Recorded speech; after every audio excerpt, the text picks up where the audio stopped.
Cultural. Sí, esta también es una gala, y una gala que nos se hace florecida cuando está en compañía de Ricardo García, quien es director del Jardín Botánico Nacional, una entidad de servicio, pero además una institución sumamente organizada, una institución abierta al público, una institución que realiza tanto preservación, investigación, difusión, así como servir en general al conocimiento del patrimonio y la biodiversidad botánica de nuestro pedazo de isla. Ricardo, como siempre, bienvenido. Gracias por darnos la oportunidad nuevamente de entrar en comunicación con este público que lo sigue a ustedes y para hablar de esas actividades del Jardín Botánico, que como usted dice, es una institución que tiene varios ejes fuertes de trabajo: la investigación, la conservación, la educación ambiental, que es un tema fundamental ahora mismo, y obviamente la parte de esparcimiento, ¿no?, para que vayan allí a disfrutar, a entrar en contacto con la naturaleza. Realmente, Ricardo, ¿cuáles serían, digamos, las tres madres de la patria de las flores dominicanas? Fíjate. La Filoria no está ahí en esa. La Filoria, la que se puso Duarte aquí. Claro, que era de la Trinitaria, pero sí es conocida y cultivada. Es una planta introducida, muy ornamental. ¿La Filoria? La Filoria, sí. Pero nosotros en la flora nuestra, ya por ley saben que la caoba, por mucha justicia, pasó a ser el árbol nacional. Exactamente. Sí. La rosa bayahibe, Pereschia quisqueyana, la flor nacional. Pero tenemos muchas plantas que son emblemáticas, como por ejemplo el ébano verde, que lamentablemente la mayoría de los dominicanos no lo conocen porque está en un área muy restringida y con unas condiciones ambientales muy específicas. Porque no ha ido al parque de ébano verde. Porque no ha ido a la reserva de ébano verde, donde invitamos a que la gente vaya, sobre todo ahora que es tan fácil hacer turismo interno con esas vías de comunicación, esas carreteras excelentes que hemos avanzado tanto en este país. Imagínense lo que sufríamos los botánicos caminando en caminito de burro, en esos jeeps terribles que uno tenía para hacer exploraciones. Hoy yo pensaba que era que le gustaba eso. Nos gusta. Es una pasión. Nos gustaba mucho, pero obviamente uno sufría, sobre todo en la parte física, andar pero éramos jóvenes. Sí, éramos jóvenes. Ustedes sin Monteando era lindo. Podía hacer esas cosas antes, ya después de las canas ya uno no resiste. Mira, ¿qué determina que sea tal o cual flor la flor de un país? Fíjate, hay muchos factores que influyen.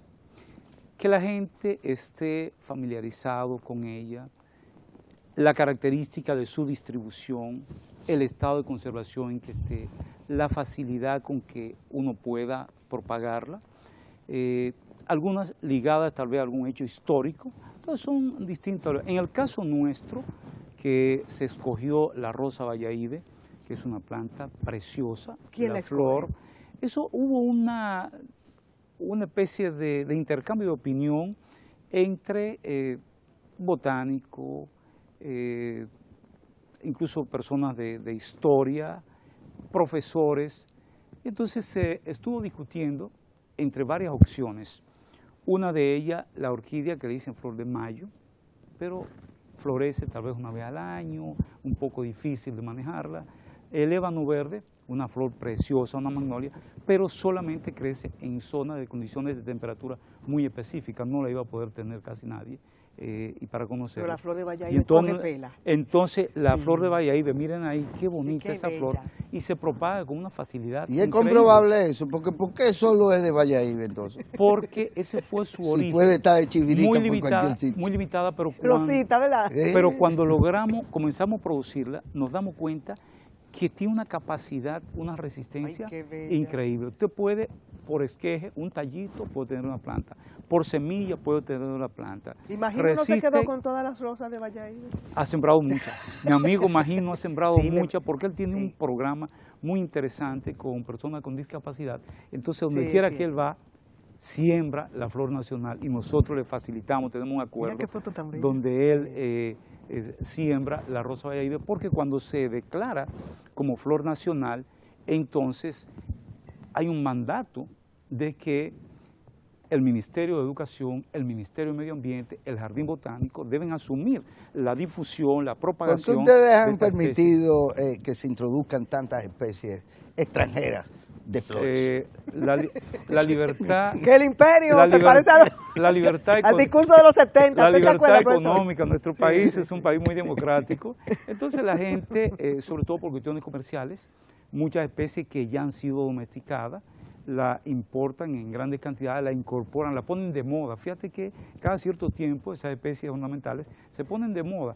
Algunas terminan convirtiéndose a veces en problemas porque se convierten en invasoras o traen alguna plaga, pero es parte de y eso se va a discutir en este 11º Fíjate, ahí vamos festival. A tener, sobre todo hay una charla que yo recomiendo que asista el que pueda, sobre las principales enfermedades que atacan sus plantas. Es decir, la planta que usted tiene en el patio de su casa, en el jardín, en un carro. Yo que tengo en el balcón. Y entonces, en el balcón. Entonces ahí un biólogo, un experto en esto de enfermedades de plantas, el amigo Pellerano, va a estar orientando a los participantes cuando tienen su planta que se enferma, que no saben qué hacer, cuáles son las principales enfermedades, y entonces cómo tratarla. Pero también, y muy interesante, el curso que damos de manejo y cultivo de orquídeas. Las orquídeas son, yo diría que la reina de las plantas. De la moda. La reina de la moda. Muy delicada, sí. ¿No? Y preciosas. Sí, porque es que hay unas que parecen unas maripositas. ¿Cómo es que se llama? Claro, esa es la... Parece una libélula. La abejita. Bueno, es el papilium, que es una mariposa. Qué lindo. Es exactamente como una mariposa la morfología. ¿La conoces? Pero también tenemos la cacatica nuestra. Tanto como conocerla, no. Porque además, primero es introducida y segundo, que son miles y tantas las especies de estas orquídeas. 30.000. 30.000 especies de orquídeas. 30.000 especies. La que yo digo parece un alelí. Sí, es un papilium.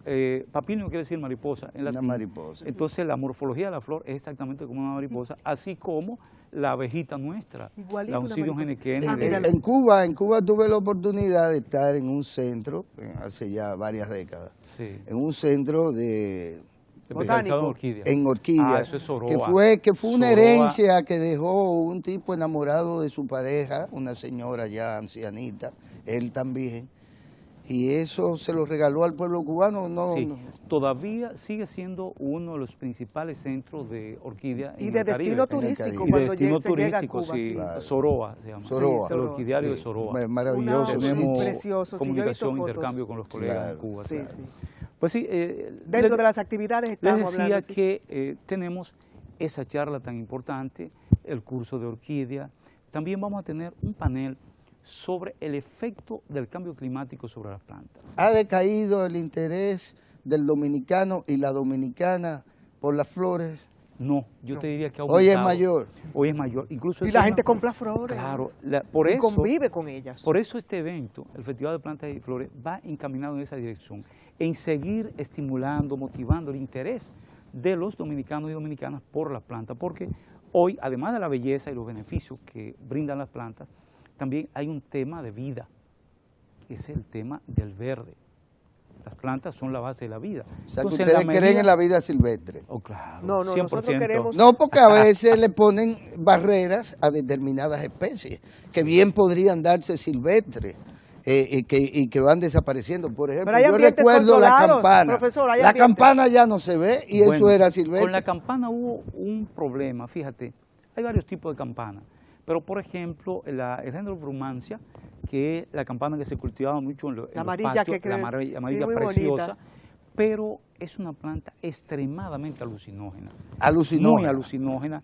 y que causaba unos efectos irreversibles en la salud. Porque la gente estaba haciendo sí, los jóvenes, sobre todo los jóvenes, llegaron a utilizarla mucho, incluso llegó un momento en que la policía la buscaba y la cortaba, por eso, pero todavía sigue creciendo silvestre porque se naturalizó aquí, es una especie introducida, pero ya está, sobre todo en esa zona más húmeda, la cordillera septentrional, cordillera central, y abundan la blanca, la amarilla, pero hay una campanita que no sí, es, muy bonita, que no y hay otro alucinante. tipo de cáñamo también, que aquí no lo han dejado crecer También silvestremente. ese está controlado. También están controlados. ¿Cuál es ese? La cannabis sativa. Sí, la cannabis sativa. La cannabis sativa que, debo decir, en su lugar de origen, es asiática, era una planta de un gran valor de uso medicinal tradicionalmente. Lo que pasa es que en la medida en que Occidente la satanizaron, fue haciendo un uso indebido de ella, la satanizaron y vino toda la regulación, claro. como pasó también con eritrocilum coca. Pero fue de uso industrial hasta que encontraron otras fibras Claro. y el caucho y demás. Porque hay una variedad, el cáñamo que todavía Índigo. se sigue cultivando para fibras, una fibra de excelente calidad, que no tiene los componentes, por lo menos la proporción que tiene el tetrahidrocannabinol en la proporción en que la otra funciona. Pues fíjate, y ya ahí entramos al mundo de la etnobotánica. Es interesante cuando uno ve la historia de plantas como Erythrocynum coca. Erythrocynum coca es una tradición en esos pueblos de Sudamérica de su cultura. Y una fuente energética. Medicinal, fuente energética. Pero llegó un momento, se desnaturalizó el uso, entró a un mercado que ya ustedes ven lo que es hoy. Pero los odontólogos saben que, bueno, usted que estuvo ligado a la medicina. No, yo nunca. Nunca fue amante de la medicina. No. Sí, con su tío Vinicio, hombre, lo que pasa es que... Porque lo que pasa es que su tío Vinicio, yo siempre recuerdo de nuestra época de estudiantes. Sí, de aquella época. A él le encanta la medicina. Me encantaba todo me llamaba la atención. Y siempre nos veíamos en ese grupo de estudiantes de medicina, de ingeniería. Sí. Ahí como que siempre te asociaba por ahí. Sí, yo pernoté donde Carita muchas veces. Pues entonces la base de la anestesia era de la cocaína. Un principio activo que tiene, sin embargo, todo eso se fue desnaturalizando. Y ahora, recientemente, digo reciente, no hace mucho, hay una planta de uso tradicional en algunos pueblos indígenas en México, del género salvia, y ya está teniendo problemas, ya están regulando. Pero esa población, ¿de dónde se saca el mezcal? No, esta es una salvia divinorum, así le llaman. Nosotros tenemos un cactus pero también. En la mescalina, que es a la que tú te refieres, sigue siendo un ingrediente de excelencia en la industria farmacéutica del mundo. Pero hay un aloe también que ellos tienen, que es un cactus. Sí, pero ese cactus que es la Lophophorhia williamsoni, el peyote. El peyote. Histórico en México. Eso es lo que tiene mescalina. Toda esa parte el componente. Sí, fundamental. Toda esa parte de la Sierra de los Tarahumara y algunos grupos culturales es un uso tradicional, un cactus interesantísimo. ¿Cuáles hierbas se siguen utilizando aquí, en el país, con esos fines medicinales, que no sea la guanábana, la naranja, hay otras? Mucho. Mira, hay un tipo de limoncillo ¿Y la ruda? silvestre. ¿Es verdad que la ruda da energías positivas a las personas bueno, que la usan? Eso dicen. No he visto artículos, porque generalmente yo cuando hay cualquier comentario, cualquier uso... Una pela de ruda. Entonces me voy a las fuentes, las investigaciones que ya se están utilizando a muy alto nivel, se están haciendo. Entonces ya uno corrobora, cuando dicen tal planta sirve para tal o cual dolencia, uno ve allá en el camino, la ruda. qué dicen las investigaciones, sí. Entonces bueno, ciertamente hay evidencia. Hay otras que son sencillamente un uso empírico de lo que decían las abuelas y cuando se hacen las investigaciones se demuestra que no tienen tal propiedad. El none se importó, porque aquí no había none. Pero existía aquí de manera silvestre en abundancia, sobre todo en las costas, lo que la gente en algunos lugares decían guanábana de perro. Le tenían muchos nombres al noni, pero ya estaba aquí y llegó de manera silvestre. Ahora, cuando estalla el boom del noni en Estados Unidos, y entonces la gente comenzó a fue comprar una derivado de noni carísimo, y se dan cuenta que está aquí silvestre por donde quiera, en las costas. Hablando de silvestre, hasta un merengue llamado el noni. Profesor, dos cosas. ¿Por qué no hay cundiamor que yo monté y me lo comí? Sí, el frutito. Uno. Dos. Cuando usted dice, habla de es una planta introducida, ¿a qué nos estamos refiriendo? Porque no podemos hacer una conversación de expertos que viene de otro país, de otra isla. Sí, la gente sabe. Hay tres categorías que no es de aquí. Claro, hay tres categorías. Endémica, cuando es, ¿verdad? De aquí se dice, endémica. Sí, hay tres categorías en la parte de distribución de la planta que utilizamos.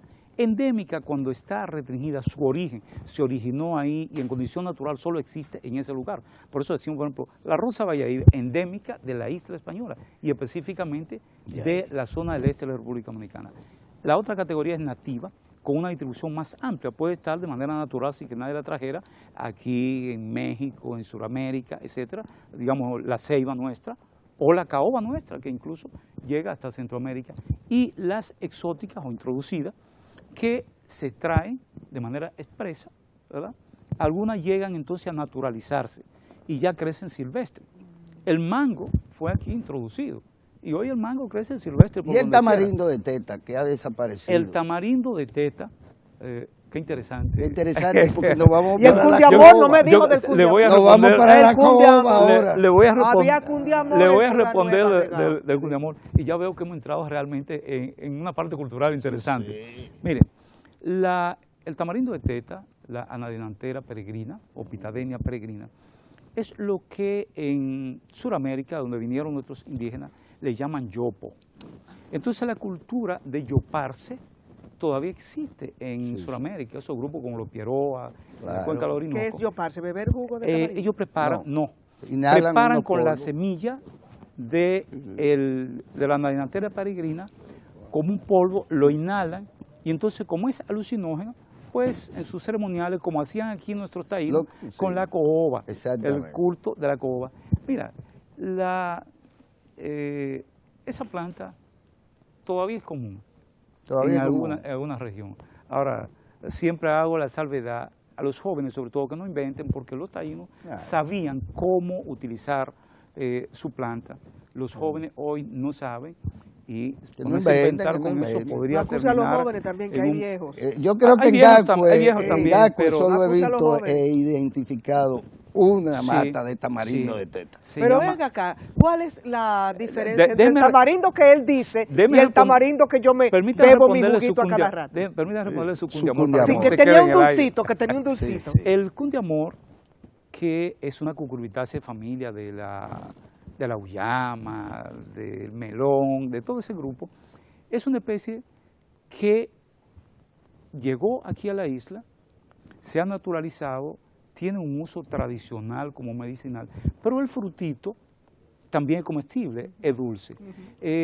Se ha demostrado... Eso es como la rubia de los motores, que traen rubias incorporadas. Entonces, él traía un picaflor. Claro. Esa especie tiene un picaflor negrito que hace así. Sí, que va a... Míralo ahí, ese es el cundiamor. Ese es el cundiamor. Es el cundiamor. Que de hecho hay una especie que también dicen cundiamor chino, del mismo género, momórdica.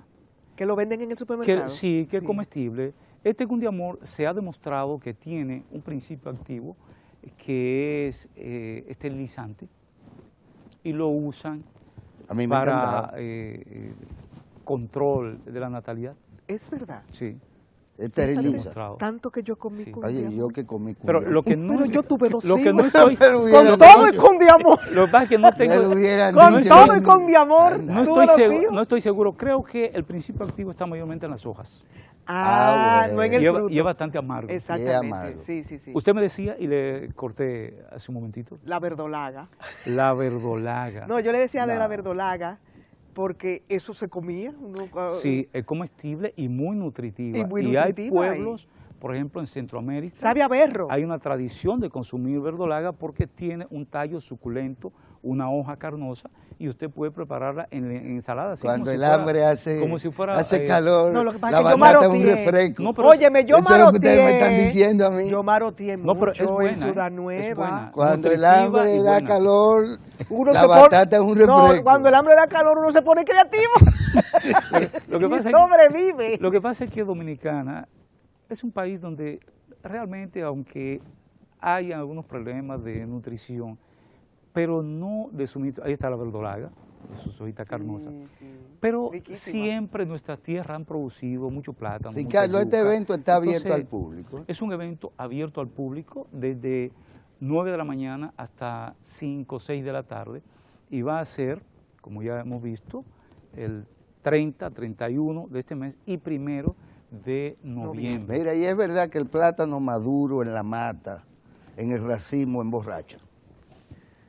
Se alcohola. Oye, no está acojolado. ¿Qué quiere decir? No tengo la información, fermenta, pero ¿no? sí sabemos que hay muchos frutos que producen, cuando se fermentan, se maduran, producen alcoholes. Y entonces esto pudiera tener algún efecto, pero no estoy seguro lo del plátano, porque no he visto la información. ¿Por qué se dejó de cultivar o de darse silvestremente? Porque creo que era silvestre, según me decía mi papá. Esta frutica que se daba por aquí en Puerto Rico y en Santo Domingo, guavaberi. El guavaberi. ¿Qué ha pasado con el guavaberi? Fíjate, no se cultivaba, pero pasó lo que ha pasado con muchos de nuestros recursos, que se fueron destruyendo los ambientes donde crecía, sobre todo el guavaberi, es una planta muy abundante en esta zona costera, sobre la caliza, desde aquí de Santo Domingo hasta Higüey, toda esta parte. Al destruirse los bosques, cada vez son más escasos. Y en la actualidad, de hecho, hay varias especies que producen fruto y que la gente dice guavaberi. Pero la razón fundamental es esa, la destrucción. Pero ya no hay helado de uva playa, Yanela. No, ni uva de playa. Ni helado red tampoco. Yo espero helado red.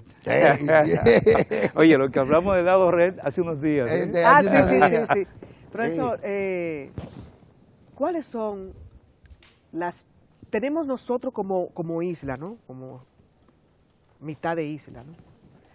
¿Cuántas especies endémicas de la cual podamos enorgullecernos? Tenemos en total alrededor de 2.100. Wow. Pero de esas hay muchas que son emblemáticas.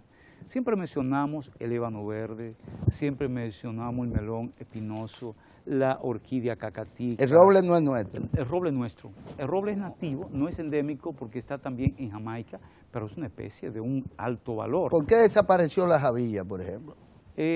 La destrucción de los hábitats. La destrucción de los hábitats. Si usted se fija, por falta de control, por mal manejo de nuestros recursos, las márgenes de ríos y arroyos, que era donde más abundaban las jabillas, están destruidas. Hoy, con un irrespeto olímpico a la ley 6400, la gente corta hasta el mismo cauce del río, aun cuando la ley dice que tiene que haber 30 metros. Ustedes han permitido la destrucción de manglares y humedales. Eso sin que le importara a nadie y en nombre del turismo. Vamos a ser serios, ¿eh? Ustedes. A la cosa hay que ¿Quiénes son ustedes, profesor? ¿Quiénes son ustedes? Los botánicos han permitido aquí que se hagan muchas cosas que no debieron haber avalado a través del medio ambiente. ¿Estoy en lo cierto o no? Fíjate,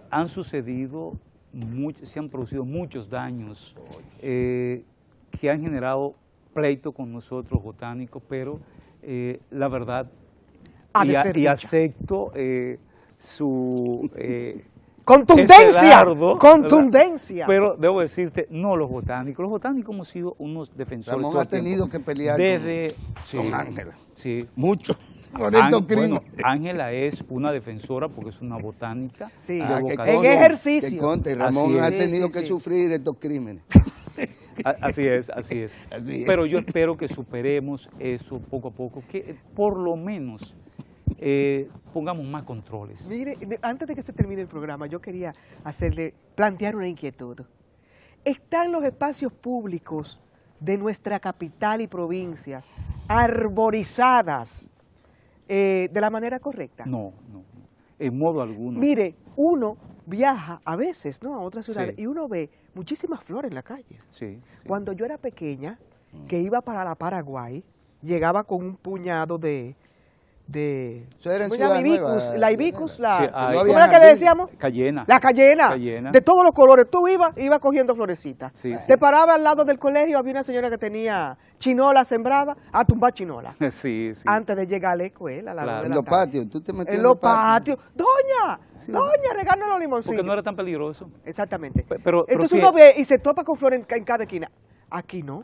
Mire, yo quiero... ¿Dónde están mis flores? Yo quiero 30 mis trinitarias. Yo quiero 30 segundos nada más, porque yo sé que ya... Tiene 60. Fíjense, y sobre todo me voy a referir a la ciudad de Santo Domingo. Nosotros hicimos un gran esfuerzo y comenzó a arborizarse con mucho criterio, y ustedes pueden ver la Abraham Lincoln con esas canas colocadas muy correctamente, la Churchill con las caobas. Pero hay que reconocer que en los últimos tiempos el ayuntamiento del distrito ha descuidado ese manejo correcto del arbolado de la ciudad. Eso es una realidad. Ahora está arborizada la ciudad y está bien, ¿eh? Hay árboles. Hay árboles. Hasta las cotorras han retornado. Hay árboles. Y los pericos. Y estamos sembrando más. Pero exquisito. Esta es una ciudad realmente arborizada por la gracia de Dios. Y la exuberancia propia de nuestra naturaleza. Además porque es buen negocio también, según me han dicho. No, yo lo que quiero es... No es buen negocio, arborización de la ciudad. Para muchos sí, para muchos, así es. Exacto. Ya, bueno, profesor, gracias. Nos vemos gracias el 30, el 31. El 30, 31 y día primero estaremos en el Jardín Botánico. Sí, 11ª edición del Festival Nacional en el Parque Flores Botánico. Exactamente. Una actividad gratuita. Fantástico. Podemos comprar florecilla y cosas y llevarnos. Habrá venta de todo ello. A bajos precios. A bajo precio, precio de feria. Gracias, profesor, encantada. Nos fuimos, Yanela. Hasta mañana, si Dios quiere.